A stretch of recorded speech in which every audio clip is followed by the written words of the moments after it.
desde la arquitectura, que muchas veces trabajamos de manera bastante tradicional, es decir, trabajamos con el material, con lo físico, tenemos que empezar a pensar cómo eso se traslada también a un mundo virtual. Pero no solamente pensado como un metaverso, por ejemplo, que es accesible en línea, a través de los computadores, de los celulares, sino que empezar a pensar ya que estas tecnologías inmersivas de alguna manera van a estar vinculadas con nosotros en el día a día, como por ejemplo por los lentes Meta. Nosotros estamos trabajando este prototipo con MetaQuest 3, que nos permite también trabajo con realidad mixta, es decir, estar viendo la realidad pero al mismo tiempo incluyendo elementos de realidad aumentada con los que nosotros podemos interactuar. Presiones el rosetón y se amplía un rosetón virtual que posee 8 pétalos, de los cuales nosotros diseñamos para este prototipo 4 que tienen distintas experiencias. Y uno de esos es el rosetón de los vitrales, que te puede contar su propia historia del edificio.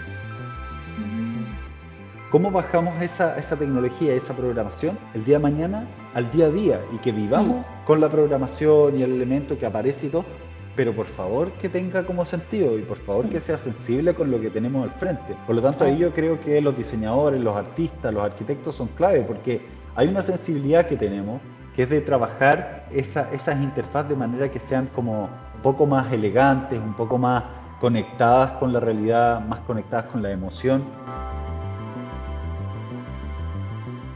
Solemos pensar que la tecnología es lo nuevo y el patrimonio es lo viejo. Dos mundos que parecen ser de dos extremos opuestos. Pero, ¿qué pasa cuando la realidad virtual, inteligencia artificial o realidad aumentada son usadas no para construir el metaverso, sino para rescatar o revitalizar el alma de nuestras ciudades? Hoy conversaremos con un arquitecto que cofundó un laboratorio, HiLabs, que está digitalizando la historia. Prepárate un cafecito como el que tengo acá, porque hoy vamos a entender por qué el futuro de la innovación está escrito en las paredes del pasado, o eso creemos. Vamos a estar viéndolo hoy día. Soy Carolina Lagos, host de Coffee Tech Insights. Coffee Tech Insights es un break donde hablamos sobre tecnología e innovación de manera sencilla, destacando el lado positivo de estas disciplinas, acercándola a todo público y buscando eliminar estereotipos. Y antes de comenzar, un agradecimiento especial a nuestros mecenas Pibi y Fran, que hacen posible que sigamos con esta iniciativa y financiando plataformas de grabación y streaming como esta. Si te gusta esta conversación y quieres apoyar el video podcast, recuerda que puedes hacerlo con aportes mensuales o puntuales en buymeacoffee.com/coffeetechinsight o escanear el QR que está acá. De esta manera podrás ayudarme a continuar con este proyecto. Así que continuemos con la conversación. Les doy la bienvenida al episodio número 76 de Coffee Tech Insights. Hoy conversaremos con Giulio De Giuseppe, arquitecto, máster en Patrimonio y Arquitectura de la Universidad Tecnológica de Delft y CEO y cofundador de HiLabs, empresa que busca revitalizar el patrimonio y medio ambiente construido por medio de tecnologías como, por ejemplo, la realidad virtual o aumentada. Además, él es académico de vinculación con el medio de la Escuela de Arquitectura de la Universidad San Sebastián. Giulio, bienvenido y gracias por acompañarnos hoy. ¿Cómo estás? Muchas gracias, Carolina. Bien, gracias. Bastante motivado de tener esta instancia de conversación y de fusión de lo que creemos es el futuro de la arquitectura. Súper genial. Oye, a mí me pareció súper interesante el proyecto que tienen ustedes con HiLabs. Bueno, ahí aprovechar de darle los agradecimientos a Cristian Bravo, que me dio tu contacto, y que gracias a eso pude conocer un poquito de lo que es HiLabs. Y bueno, y después conversando contigo unos días después me gustó muchísimo, así que genial que podamos conversar hoy y que también las personas puedan conocer más de este proyecto y también se puedan informar más. Así que para partir la conversación te quería preguntar un poco, que nos cuentes qué es HiLabs, cómo nace también la idea de crear este laboratorio. Sí, HiLabs nace el año 2023, una vez que constatamos que los métodos tradicionales de representación en la arquitectura y en el patrimonio se nos hacían pocos, ¿ya?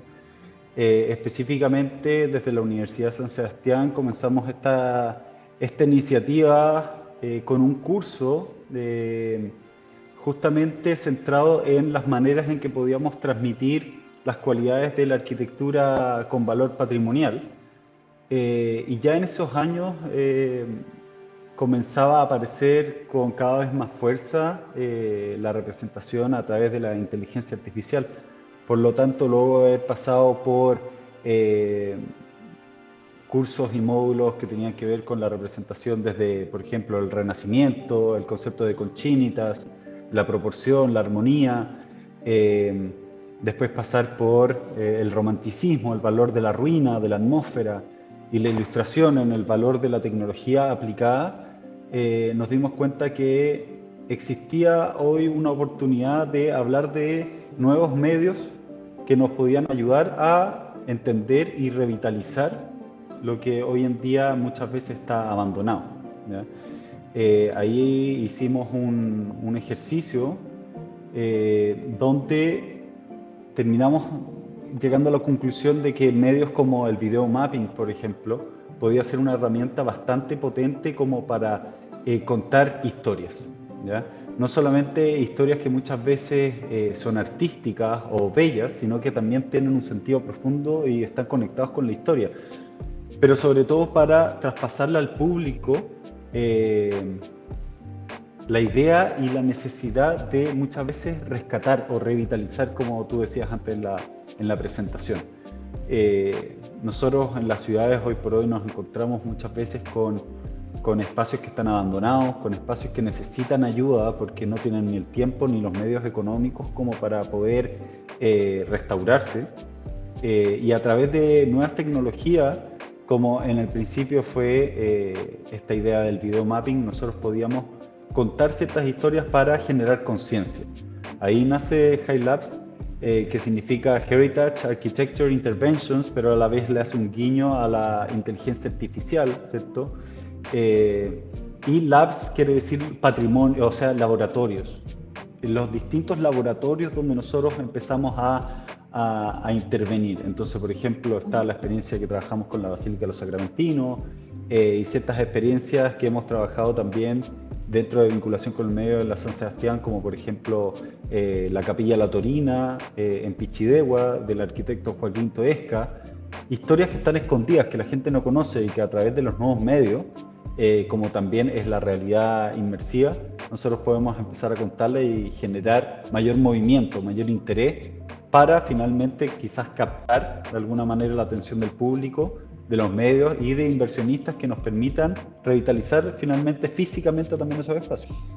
Y una pregunta sobre High Labs, entonces, de todo lo que nos comentabas de la Basílica de los Sacramentinos y otros proyectos que han tenido. ¿Lo de los Sacramentinos fue el primer prototipo o hubo otros antes?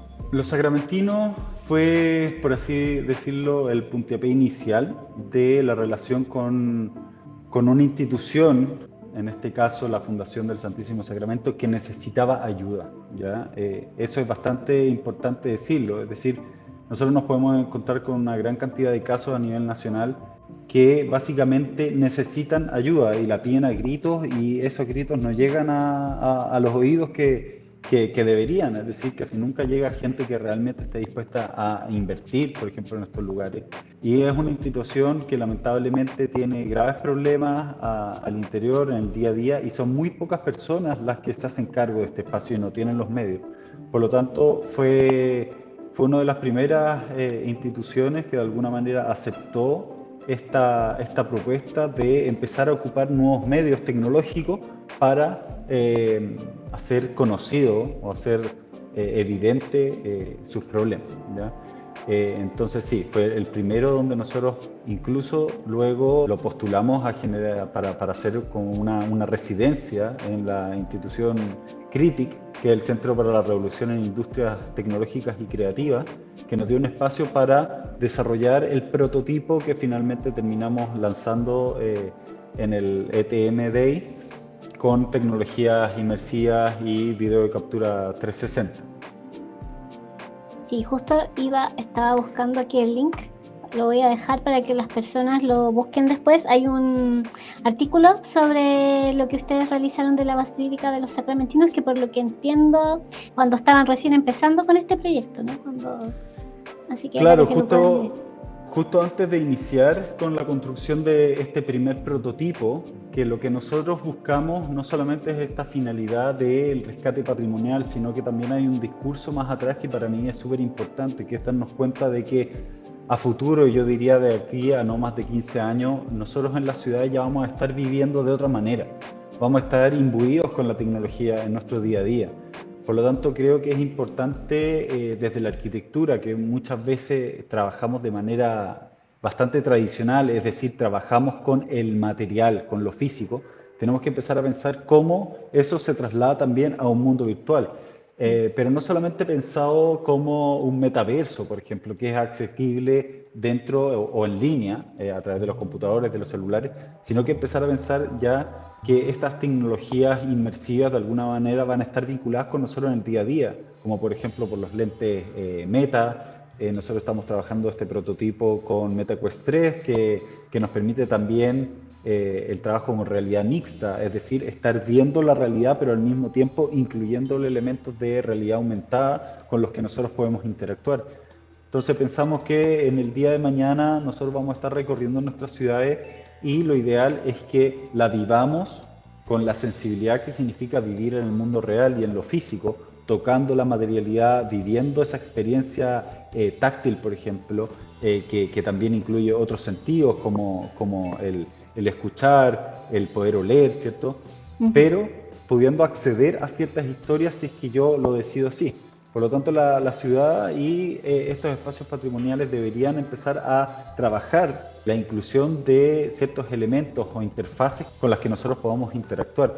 Y de ahí también esto se transforma en un laboratorio, no solamente un laboratorio, sino laboratorios desperdigados por la ciudad que contienen historias y que hasta ahora no hemos sabido cómo encauzarlas o una manera potente de demostrarlas, sobre todo a las nuevas generaciones. Recordemos que el intervenir la ciudad toma mucho tiempo y toma mucho dinero. Y en el tiempo que uno demora en intervenir, por ejemplo, no sé, la Casa Colorada, que hace algunos años finalmente fue reinaugurada, por así decirlo, luego de 14 años de intervención patrimonial física, lamentablemente esos 15 años hacen la diferencia en un joven o una joven que nunca lo ha experimentado, por lo tanto ya no forma parte de su día a día o de su memoria o del cariño que le pueden tener a ese lugar.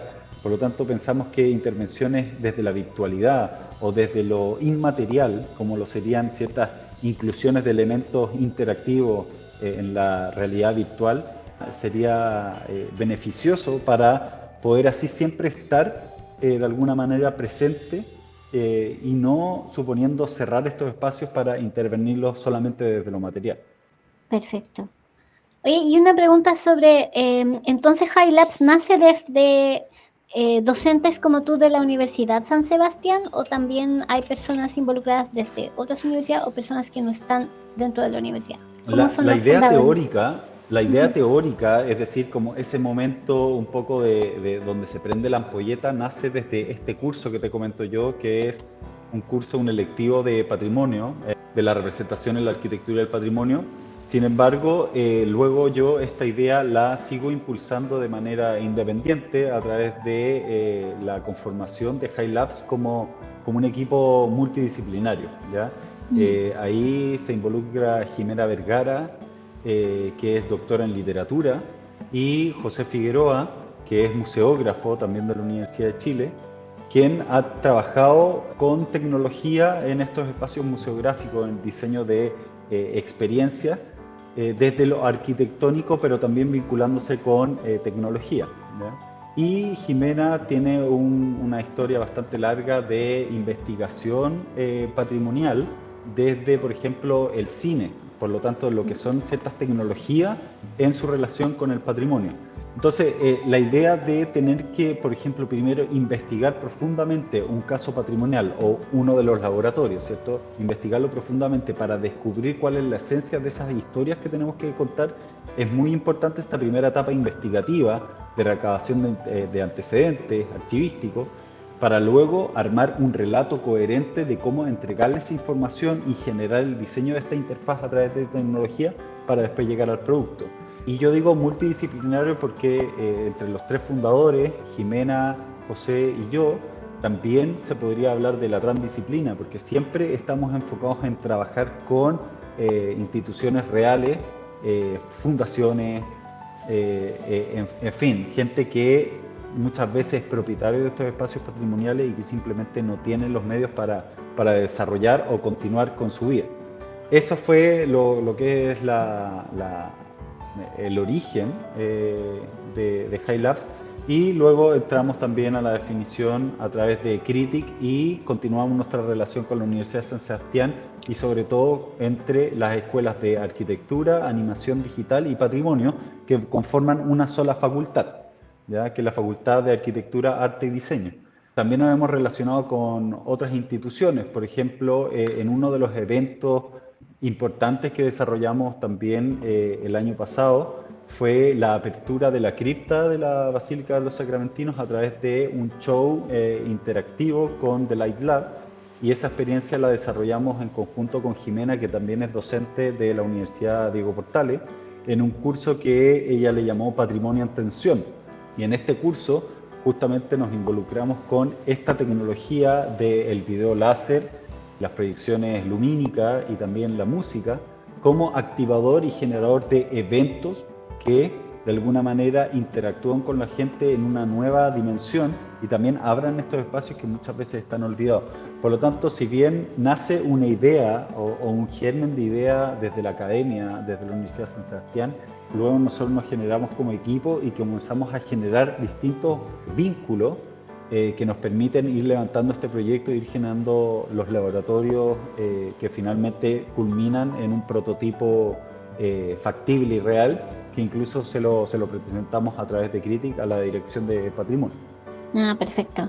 Súper interesante eso, cómo se fueron vinculando, que a veces hay muchos emprendimientos que quedan como en los fundadores, pero a veces las alianzas cuestan un poco, ¿no? Como que ustedes han ido generando muchos nexos, muchos vínculos. Sí, yo creo que no solamente nuestra iniciativa y nuestra pasión por encontrar un nuevo lenguaje en la arquitectura. Yo también, bueno, no sé si pueden ver lo que tengo atrás.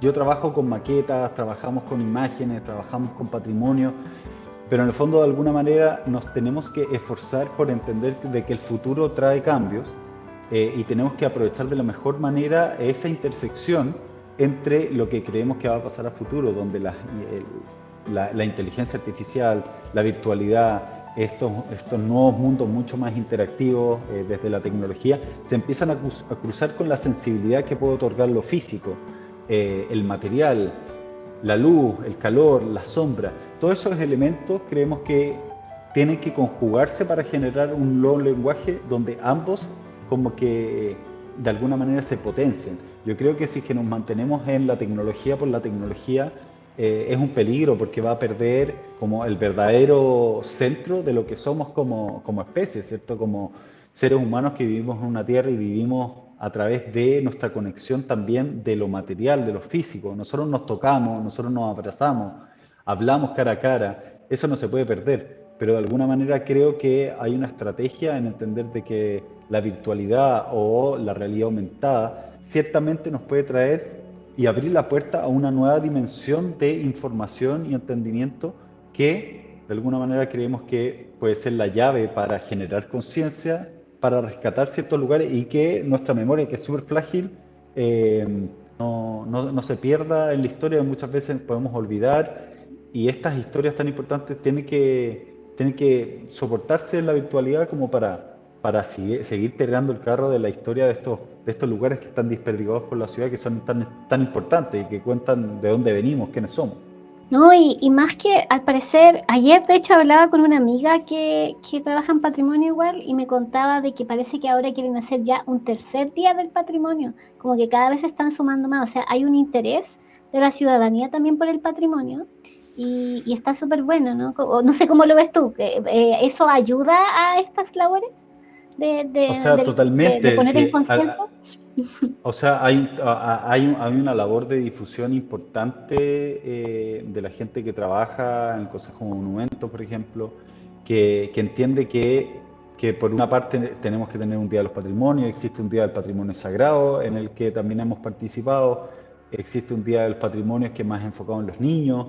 Entonces hay diversas como instancias que a lo que apuntan es a tratar de llegar a la mayor cantidad de público y el público lo agradece. Hay una instancia que se llama, por ejemplo, el pasaporte patrimonial, que también los niños al transformarlo en un juego los involucra mucho más. Entonces ellos van marcando en su pasaporte, ok, qué lugares he visitado. Y a lo que apunta también el proyecto de High Labs, esta metodología de incluir la tecnología, la virtualidad, la realidad aumentada en estas experiencias, es que finalmente también se transforme en algo mucho más interactivo. Algunos le llaman gamificación, el concepto de esto de transformarlo en un juego, ¿ya?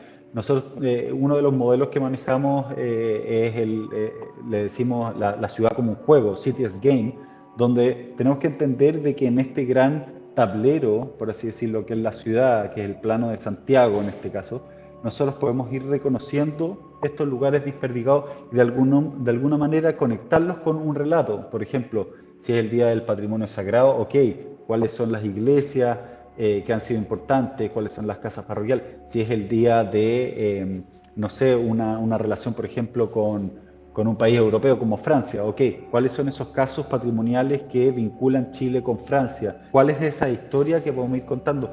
Y uno tiene que ir de alguna manera alcanzando esos objetivos para acceder a esas historias.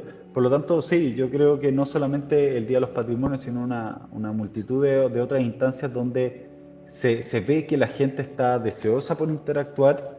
Por lo tanto, tenemos que ser inteligentes y capaces de aprovechar el interés por estas nuevas tecnologías para potenciarlas, sensibilizarlas con una instancia cultural como en la ciudad, y el objetivo es poder contar su historia y que sean cada vez más presentes en nuestra memoria en el día a día, y con el objetivo también de que este patrimonio que muchas veces se desgasta, se descuida y desaparece, pucha, nos hagamos conscientes de que hay que cuidarlo, porque no va a durar para siempre. Esa es una imagen que ahora es posible transmitirla a través de la realidad aumentada. ¿Qué pasa si nosotros entramos a este lugar y vemos que se está desmoronando? O vemos que las pinturas o los vidrios se quebran día a día. Por lo tanto, ahí cabe la pregunta, ok, ¿cuánto tiempo más podemos esperar? ¿10 años?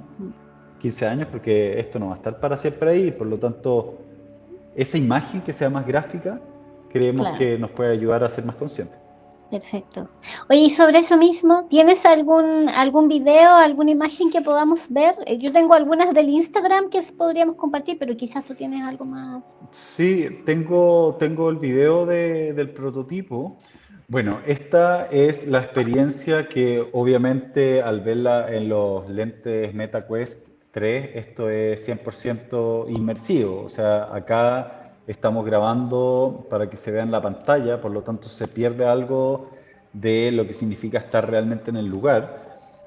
Por lo tanto, por eso también para nosotros es importante que esto vaya evolucionando y no solamente se vea a través de una pantalla, por ejemplo, del celular al computador, sino que estando ahí es donde toma realmente fuerza. Acá, por ejemplo, se puede ver cómo uno interactúa con las mismas manos. Por lo tanto, el video 360 que nos permitió, por una parte, hacer esta grabación de la nave central del Templo de los Sacramentinos. Bueno, ahí hay una primera historia, pues recordemos que este espacio no es basílica, ¿ya? La basílica es un concepto que se define desde Roma, y en este caso esta no es basílica, también porque nunca se ha terminado de construir, ¿ya? Ahí podemos ver que uno empieza a poder interactuar con ciertos elementos del juego, por así decirlo, donde se indica cómo tú tienes que ocupar tus manos y tus dedos para poder seleccionar ciertos elementos de la arquitectura real que te van a permitir acceder a las historias, ¿ya? Perfecto. Por lo tanto, para iniciar, uno hace clic en el rosetón, dice ahí. Perfecto. Entonces, uno se gira y uno de los elementos principales es este. Ese es el rosetón. Entonces tú presionas el rosetón y se amplía un rosetón virtual que posee 8 pétalos, de los cuales nosotros diseñamos para este prototipo, diseñamos 4 que tienen distintas experiencias.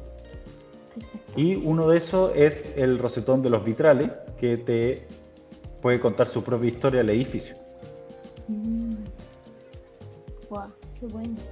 Y esto entonces, por ejemplo, en el ETM la gente podía verlo con los lentes, ¿no? Con el MetaQuest u otros, no tenían que estar en la iglesia, como decía. Exacto, entonces la gente a través de los lentes puede acceder a esta experiencia sin la necesidad de estar en el lugar. ¿Por qué lo tuvimos que hacer así para este primer prototipo? Es por un tema de factibilidad tanto económica como de tiempo, ¿ya? Claro. A nosotros generar este video 360 a través de la Insta360 nos permitía hacer escenas estables donde después nosotros pudiéramos incluir ciertos elementos de animación digital, como por ejemplo ampliar los vitrales. Este vitral que se ve ahí en específico es un vitral que está bastante oculto, que se muestran solo mujeres. Todas estas mujeres eran parientes, esposas, viudas de trabajadores que formaron la congregación de la aguja, se le llama. Entonces, esa historia de hacer visible también el relato de las mujeres en la construcción de este lugar nos pareció como una historia importante de contar, que uno no lo va a conocer si visita el lugar, y uno menos la va a conocer si ve el vitral así nomás. Uno necesita que le hagan una visita guiada, que le cuenten la historia, y recién ahí uno accede a esta historia.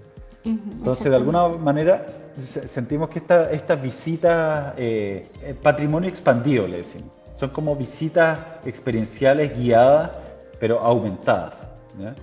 Entonces, de alguna manera acá, a través de inteligencia artificial y el diseño y animación digital, nosotros pudimos darle vida a los vitrales. De alguna manera uno termina dándole vida y voz al edificio, ¿ya? A través de la investigación, claro. Por lo tanto, hay una sensibilidad necesaria para hacer esta intervención. Hay cierta proporción que toman estos vitrales al agrandarse, que no es cualquiera. Hay cierto color, cierta proporción también. Si puedes ver que cuando se amplía ese rosetón, no se amplía para cualquier parte, no es como un elemento que está como ajeno a la arquitectura, sino que tiene que ver con este espacio. Luego, si uno se va para afuera, por ejemplo, puede interactuar con estos game objects, elementos que están ahí rotando, que muestran un poco cómo era el diseño de los andamiajes que se inventaron para construir esta iglesia de hormigón en 1920. Imagínate, una de las primeras construcciones en hormigón macizo, sobre todo en términos de un proyecto religioso. Ya de por sí significaba una gran innovación, por lo tanto también nos parecía que estaba en línea de lo que queríamos hacer, eso de hablar de este espacio desde la innovación.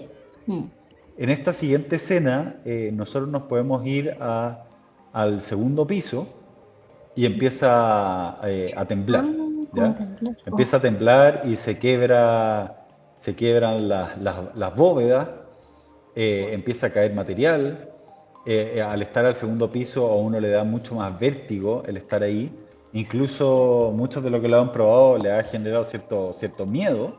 Y esas mismas grietas que aparecen arriba se pueden relacionar un poco con todos estos daños que tiene el segundo piso a raíz de las humedades y las filtraciones que han sufrido a lo largo del tiempo, debido a que esta iglesia nunca se terminó de construir, ¿ya?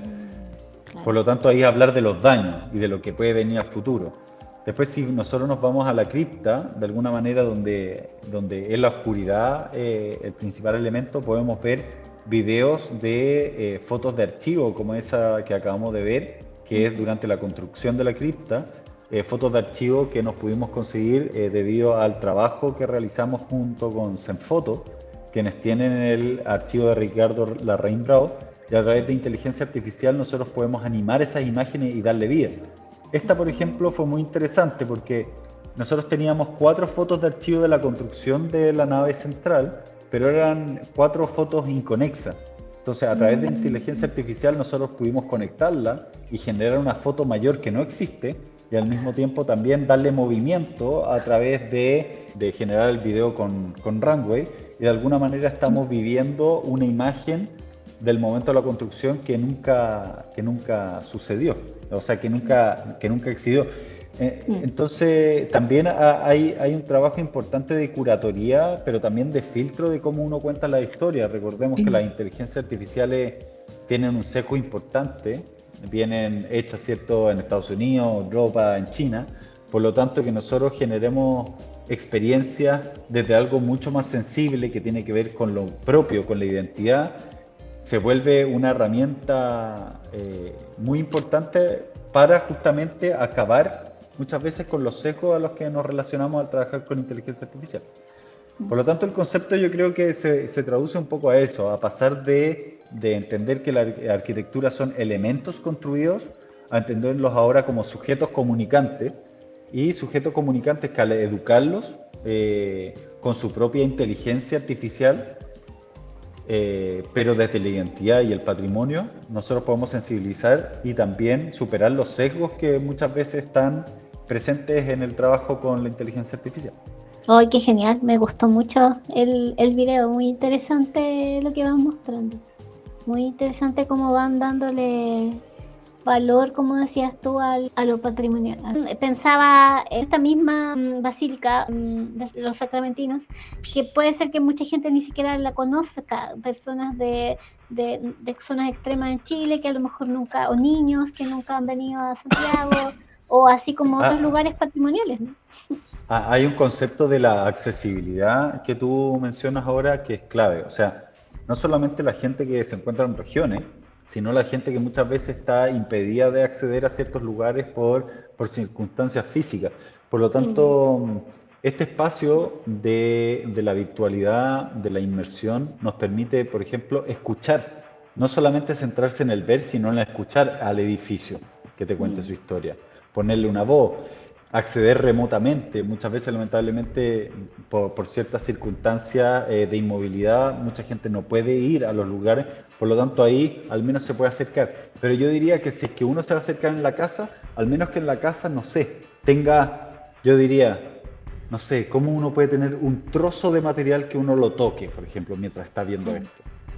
O sea, hay una conexión que yo creo que tiene que existir. Yo sé que suena un poco extraño, pero para mí es como una batalla principal el entender de que si vamos a hablar de virtualidad, tenemos que enlazarla al mundo, ¿ya? Yo no quiero imaginarme un futuro donde finalmente nos gane la pelea, la facilidad con la que podemos hacer imágenes simplemente, o el día de mañana hacer un plano con inteligencia artificial, o hacer una canción, ponerle música y todo a través de inteligencia artificial, sino que tomar la guitarra, tocar las cuerdas, le da algo distinto. Eso significa ser humanos, o si no, nosotros vamos a estar supeditados a que un ente virtual decida por nosotros en ciertas cosas que pucha, por lo demás, yo no he escuchado ningún artista que diga que necesito la inteligencia artificial para hacer mis cosas. No, como que eso surgió por un tema más comercial, ¿ya? Por un tema más de los medios, de la tecnología, por el avance y la evolución de la tecnología, ¿cierto? Pero hay algo propio que es el hacer las cosas también.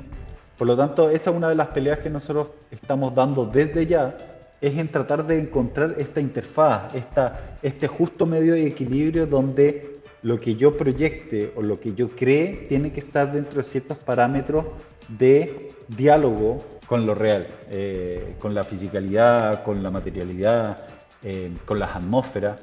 Si me remonto un poco a lo que decían los románticos, porque mucha gente cuando yo le hablaba de esto del renacimiento, la proporción, ya. Después me pasaba al romanticismo y hablaba de la ruina, hablaba de la atmósfera. Y después me pasaba a la ilustración y hablaba de la importancia de la inclusión de tecnologías para el rescate patrimonial. Nos quedamos ahí en la arquitectura, como en el contraste entre lo nuevo y lo antiguo, ¿ya?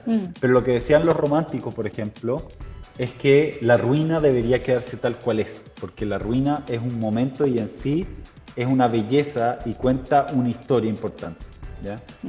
Yo de alguna manera me vinculo desde lo emocional más con eso, con el entender de que lo físico tiene un espacio que hay que valorarlo y hay que respetarlo, pero ahora tenemos que aprovechar de que tenemos una herramienta de tecnología que es inmaterial. El mismo Consejo Monumento no nos deja intervenir materialmente en los espacios sin los debidos permisos, y eso está súper bien porque hay que hacer bien las cosas, ¿ya? Pero hasta que logremos ese permiso, que toma muchos años, hasta que logremos, podemos estar contando historias, podemos estar manteniendo vivo el lugar a través de este tipo de intervenciones. Por lo tanto, yo me vinculo mucho con el sentido romántico de ver el espacio, de entender la ruina, pero me esfuerzo y conscientemente quiero intentar traer estas nuevas herramientas virtuales que hoy por hoy están tocando todas las esferas del quehacer y todas las profesiones, pero de alguna manera la arquitectura ha sido reticente. Entonces, nosotros nos tenemos que esforzar para generar ese vínculo antes de que sea demasiado tarde y finalmente el vínculo está dado, no sé, por leyes del mercado o comerciales o simplemente nuestra interfaz el día de mañana va a estar dado por simplemente elementos que van a estar apareciendo sin ninguna conexión con lo físico y lo real, y eso sería triste. Yo creo que tienen que haber leyes de vivir el día a día y la ciudad con un cierto respeto por nuestra historia. Entonces, ¿cómo nos empezamos a interactuar con el espacio de la ciudad? Yo creo que es importante, es claro. Yo diría que el principal llamado es a gente como ustedes, ¿ya? Como los que escuchan este podcast, que son mucho más afines a la tecnología, a la programación, a ese mundo virtual, que cuando yo digo, ok, juguemos juntos y sensibilicémonos entre los dos para decir, ¿cómo bajamos esa tecnología, esa programación el día de mañana al día a día? Y que vivamos con la programación y el elemento que aparece y todo, pero por favor que tenga como sentido y por favor que sea sensible con lo que tenemos al frente. Por lo tanto, ahí yo creo que los diseñadores, los artistas, los arquitectos son clave, porque hay una sensibilidad que tenemos, que es de trabajar esas interfaces de manera que sean como un poco más elegantes, un poco más conectadas con la realidad, más conectadas con la emoción.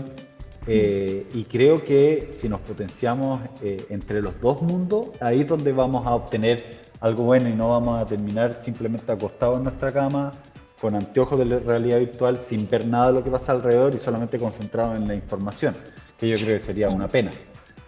Es como llevar un poco la tecnología o esta tecnología que podría llevarnos a evadirnos del mundo, porque justamente estuve viendo un poco de estos dispositivos que han salido sobre realidad virtual y realmente tú quedas inmerso en un mundo que puede desconectarte totalmente de la realidad y eso puede ser muy atractivo. Y yo creo que mientras las generaciones más jóvenes, más atractivo puede ser todavía, aún que la realidad virtual aún no ha penetrado tanto probablemente por los valores de los dispositivos, aunque ya veía que hay dispositivos ya como de $300, o sea, ya no está tan caro. No. Claro, estas generaciones pueden quedar totalmente, quizás más al futuro, a lo mejor no tan ahora, pueden quedar totalmente desconectadas de lo que existe, de lo que los rodea, del mundo y de lo material, como decías tú, ¿no?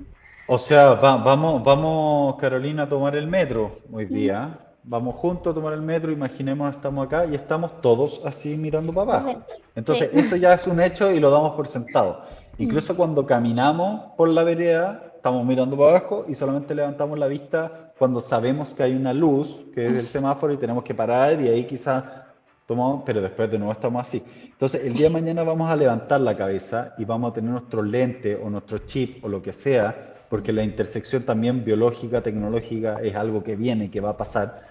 Por lo tanto, ya, si pensamos en los lentes Meta, que ya pueden ser casi los Ray-Ban que están con esta información, nos va por lo menos a hacer levantar la cabeza y vamos a generar otra capacidad que es estar viendo acá sin que tú notes que yo estoy viendo, ¿cierto?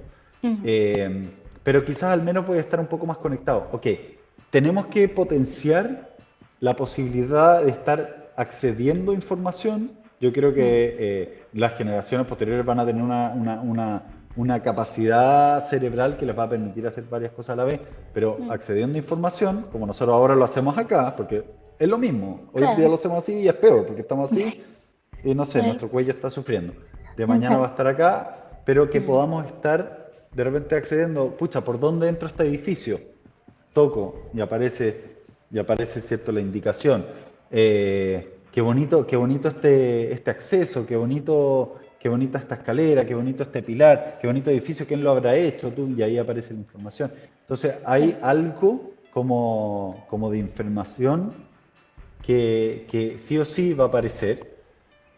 Y creemos que esta primera etapa de diseño y de sensibilización viene dado por ese contacto con lo contrastante que vendría siendo de la tecnología al patrimonio, o sea, totalmente a lo histórico y a lo emocional y sensible, la memoria. Eso es lo que tenemos que tomar y de alguna manera trasvasijarlo en este cruce con la tecnología para realmente sensibilizar esta conexión y generar esa interfaz que a futuro puede no solamente estar dado en contacto con el patrimonio, que es lo que contiene nuestra historia, sino que en el día a día, incluso con nuestra casa, con los edificios, con las señaléticas, pero todo con alguna interfaz y alguna ley intrínseca que te diga esto puedes hacer y esto no. Imagínate que el día de mañana nosotros estamos caminando y tú aparecen cosas así, puede ser un peligro. Entonces eso tiene que estar súper definido.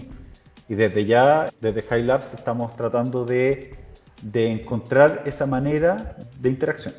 Yo encontré súper interesante, muy genial esta realidad mixta que mencionabas tú de cuando uno a veces va a un museo o a algún lugar patrimonial, quiere saber un poco más y si no tienes un guía, como que, bueno, a lo mejor sacas el teléfono y empiezas a indagar, pero que tuvieses la posibilidad de estar interactuando con los distintos elementos y como preguntando, ¿qué hay aquí?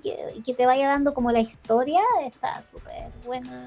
Existen inteligencias artificiales en ciertos lugares históricos. Por ejemplo, yo sé que en Roma tú puedes con el celular estar apuntando y la misma inteligencia artificial ve la imagen y te va contando qué es lo que está viendo, ¿ya? Pero es importante también tener la capacidad de uno de poder interactuar de alguna manera. También decidir qué es lo que quieres que te cuenten. Esto me interesó, esto otro me interesó. Esto finalmente, también tú sabes que todas las tecnologías en principio se planifican y después toman vía propia y lo práctico uno lo ve con los años, pero yo me imagino que este tipo de forma de vivir la ciudad también va a ir recabando datos de cuáles son los intereses principales de la gente. La gente principalmente se interesa por la historia o se interesa por los datos técnicos o por las historias sabrosas que pueden estar escondidas. ¿Cuáles son las cosas que finalmente a cada uno le interesan? Pero de alguna manera en la otra vereda también existe la historia del mismo edificio que quizás qué es lo que te quiere contar él, ¿ya? Si uno educara un edificio con su historia y le dice, ok, el día de mañana es el día del patrimonio chileno oriental, entonces, ¿qué historia nos puedes conectar desde tu historia con la arquitectura de este lado del mundo, por ejemplo? Entonces, ahí el mismo edificio puede tomar ciertas decisiones sobre qué relato contarte. Pero en principio, por ahora, la pega está en encontrar el lenguaje, la interfaz y el entender de que necesitamos sensibilizar la realidad virtual y la realidad física para potenciarnos, porque yo dije antes 15 años, pero yo creo que con la velocidad del cambio de por hoy no sé cuánto demorará en llegar la inteligencia artificial general, pero al menos si están hablando de acá a 10 años, me imagino que el desarrollo de estas tecnologías inmersivas en el día a día va a llegar pronto. No, lo encuentro muy genial. De hecho, pensaba también cuando hablabas de darle valor al patrimonio, de que quizás muchas personas no le damos el valor adecuado, personas que no trabajamos en esas áreas o que a lo mejor no tenemos tanta relación. Por ejemplo, en el sur de Chile, que yo vengo de allá, hay muchas casonas antiguas en Valdivia, por ejemplo, que se han quemado o que también algunos dicen las han quemado, no se sabe. ¿Por qué parte que no se cuidan? Porque no se siente el valor y es como hoy tengo que tener esta casa y no puedo hacer nada con ella y a veces y al final se pierden porque no tenemos ese conocimiento, es como esa sensibilidad, como decías tú. Exacto, por ejemplo, imagínate la misma iglesia de San Borja, que se incendió durante los tiempos de las protestas sociales. Está ahí y mucha gente quizás pasa, no la conoce o no se acuerda cómo era, y el día de mañana nosotros podríamos reconstruirla o mostrar cómo podría ser reconstruida o mostrarla simplemente así, pero quizás con otros usos. O al mismo tiempo lo que dices tú, en las zonas rurales muchas casas de adobe que colapsan y quedan así durante años, muros colapsados, y que no hacen nada hasta que tengan un permiso como para poder entrar. Uno desde afuera quizás podría mapear esos espacios y reconstruirlos virtualmente, contar esa historia del pasado, decir, ok, se podría ver así a futuro o una vez que ya no esté, pucha, puede ser otra la experiencia, los mismos sitios patrimoniales, si es que uno va hablando internacionalmente. Presenté este proyecto también en el TEC de Monterrey, en la Ciudad de México, y ellos me decían, espectacular, o sea, podríamos quizás visitar las ruinas aztecas y reconstruirlas, ¿cachai? Mm, Cómo hubieran sido hoy por hoy, si es que no se hubieran derrumbado, claro. y cuántas historias más uno puede contar. Eso ya pasa a ser parte del trabajo investigativo y del relato para lograr cierto objetivo. Entonces, Ujú. nosotros tenemos como la metodología de que el cómo presentar, pero el qué presentar ya viene dado por cada laboratorio en específico que finalmente le interese eh, utilizar esta metodología para contar su historia, y potenciar quizás sus posibilidades de lograr recursos y ser rescatado. Claro. Oye, ¿y cómo lo hacen para generar estas experiencias inmersivas? ¿Han postulado fondos? ¿Las universidades que han participado les ayudado a financiar? ¿Cómo lo han hecho? Hemos postulado, de hecho, con los sacramentinos, tuvimos una instancia donde lo queríamos postular a la ley de donaciones culturales, por ejemplo, Ujú. ¿ya? Ajá. Eso se necesita como la motivación de la entidad, Mm, o el patrocinante, en el fondo, que diga, ok, que ellos están postulando como fundación o como institución su mm, inmueble, y postulan justamente este proyecto. mm, Eso no avanzó porque muchas veces las instituciones también son muy lentas. ujú. Eh, entonces Sí. eso mismo como que termina haciéndolos tropezar en el camino, como que esperan que la solución llegue, pero llegue sola y no, hay que estar ahí empujando la cosa. Y Ujú, eso es pega, como dices tú. Hasta ujú, ahora nosotros hemos funcionado de manera independiente, con apoyo de la universidad y vinculación con el medio, con fondos internos. mm, También con la Universidad Diego Portales, que por ejemplo financiaron el trabajo de Light Lab al intervenir la cripta de la basílica. Pero por ahora no hemos asegurado fondos externos. Esperamos que después de la presentación en el ETMD y todo el networking que se hizo ahí, eh, se nos permita como proyectar esta iniciativa a nuevos laboratorios que, al contar con más fondos, podamos hacer un trabajo mucho mayor que el que viste ahí, que fue básicamente trabajo propio, trabajo nuestro, en vínculo con Critic y con la Universidad Sensate. Tú me decías que era un prototipo, pero yo realmente encuentro que es un prototipo bastante acabado, ¿no? No es así como tan, Sí, po. no es simple, no es de baja Eh, resolución. Está el prototipo y lo presentamos, como te decía, a través de Critic. Se lo presentamos a la subsecretaria de la Dirección de Arquitectura y Patrimonio. Ujú, Se lo mostramos también en los encuentros Malraux del Instituto Francés. Se lo presentamos a la subdirectora también de Patrimonio. Y justamente existe una iniciativa que es el plan, la Estrategia Nacional de Patrimonios Digitales, y en esa instancia también mostraron interés por hacer un nuevo prototipo, un prototipo que ya estuviera centrado en algún caso patrimonial específico que a ellos les interese como relevar, pero todavía no hemos como caído en un proyecto específico a desarrollar. Por ahora el prototipo que terminamos recién a fines de este año, nuestra intención es que nos aporte para tener este tipo de conversaciones y quizás mayor profundidad para que alguna institución nos pueda financiar el desarrollo de una etapa más profesionalizada, por así decirlo, y completa.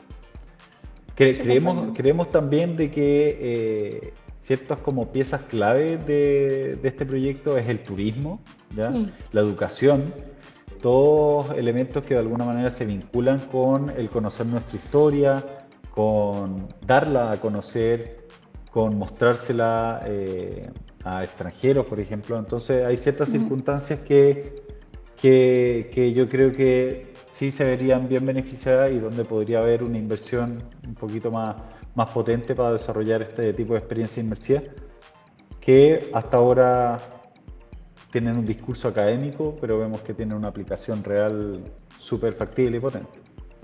No, súper bueno. Yo espero que igual aportar en difundir este proyecto para que más personas Sí, lo conozcan y los contacten.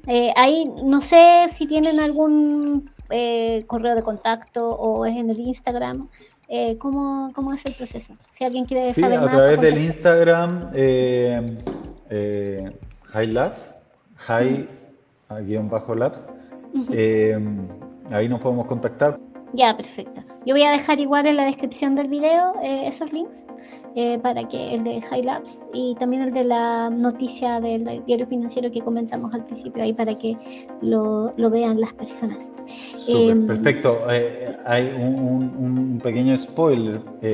Yo no sé si tú sabías qué es lo que se conmemora este año 2026 en No, términos de arquitectura mundial. mm, mm, Es el no lo año sé. del centenario de Gaudí, ¿ya? Ah, ah, ya. Y yo no sé si tú sabías también que una de las únicas obras que está con derechos para poder construirse acá en Chile, incluso antes de que se construya en la Sagrada Familia, está acá, en el país. Mm, Entonces, por ejemplo, yo podría preguntar si alguien conoce ese proyecto, no lo conoce. Entonces, ¿cómo uno pudiera, por ejemplo, difundir, mostrar el trabajo de Gaudí, la relación que tiene Gaudí con Chile, dónde se va a construir esa capilla? En High Labs también nos vamos a involucrar este año con el desarrollo de un modelo a escala de la capilla de Gaudí de la Triana, de la Corporación Gaudí de la Triana, desde el trabajo que desarrollamos en vinculación con el medio de la Universidad San Sebastián, pero incluyendo la metodología que te contaba, o sea, no solamente tener el elemento físico, incluso la posibilidad de tener ciertos elementos como una roca que viene de las canteras donde sacan el material para construir la Sagrada Familia, tenerlo acá, ujú. eh, y tener este modelo a escala de la capilla que al mismo tiempo uno lo pueda ver y lo pueda complementar en términos de su color, sus ornamentos, por ejemplo, con realidad aumentada. Entonces, ese es el tipo de proyectos que te permiten acceder a estas historias a través de la tecnología. Qué genial, no, muy bueno. Por lo que veo tienen hartas cosas como tienen como hartos proyectos para continuar. Sí, acá por ejemplo, justamente atrás tengo dos pósters, se ve invertido, pero el de arriba está el proyecto del rescate de los sacramentinos, que es un proyecto que hicimos el año pasado acá en la Espérame, escuela con déjame. la reconstrucción a escala real de un rosetón de la Célica, que lo construimos con una máquina de CNC de corte A ver, ahí se ve un de, poquito más grande. ahí está, ¿cierto? El rescate de los sacramentinos. Y abajo hay una frase de Fernando Pérez que dice, la arquitectura es construcción cargada de sentido. Yo estoy de acuerdo con esa frase. Ahora, lo de construir no necesariamente solamente reside en el espacio físico, creemos. Mm, ¿Ya? Ahora nosotros podemos construir una arquitectura virtual que esté cargada de sentido y que justamente nos ayude a contar esos relatos y a lograr los objetivos importantes que como sociedad tenemos. ¿Ya? ujú.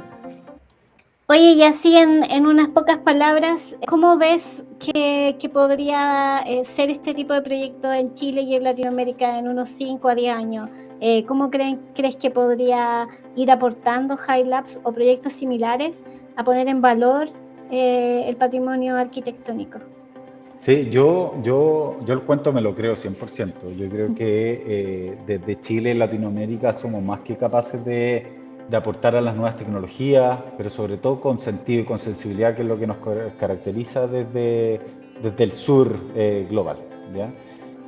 Creemos que lo que te decía antes, de que nos enfrentamos hoy por hoy a estas herramientas de inteligencia artificial que en general vienen desde el norte global, y nosotros tenemos una capacidad y tenemos que reconocer nuestra riqueza y nuestras posibilidades como nuestra, por así decirlo, muchas veces ver lo que puede parecer malo, verlo como una oportunidad.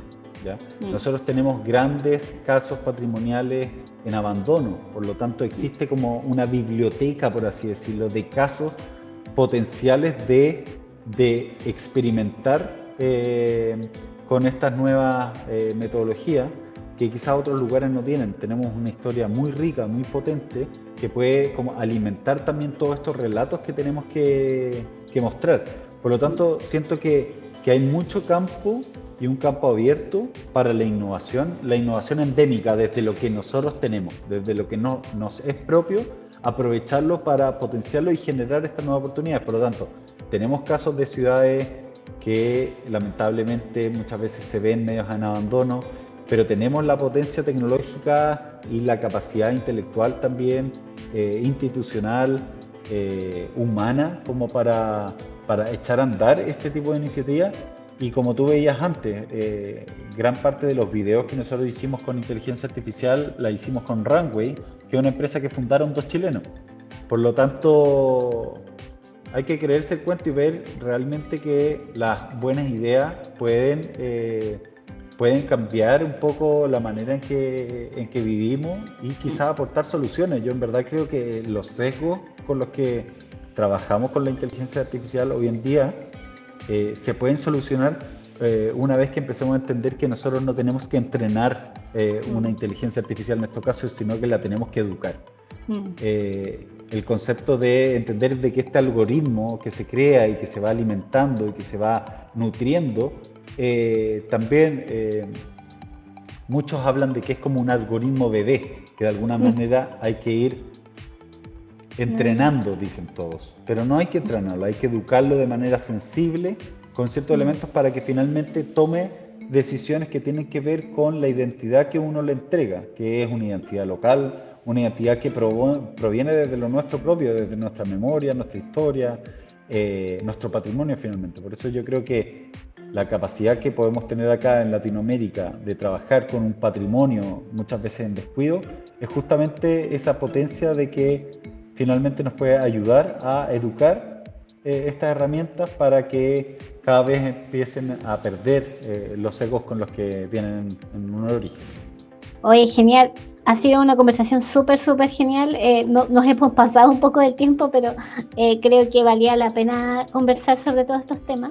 Te quiero agradecer por el tiempo. No sé si hay algo más que quisieras agregar o de invitar a las personas que nos están escuchando. No, los invito, como dices tú ahora último, o sea, a imaginar cómo las tecnologías, no pensar en la tecnología solo por sí, como por sí sola, sino que cómo la tecnología puede aportar. Por lo tanto, la tecnología nos puede ayudar a solucionar problemas sociales importantes en salud, en educación.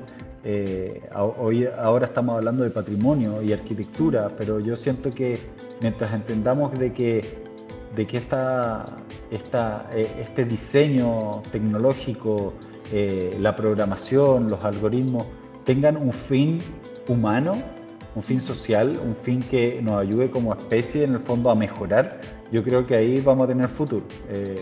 Si es la tecnología por la tecnología, pucha, esperemos sentados a desaparecer nomás.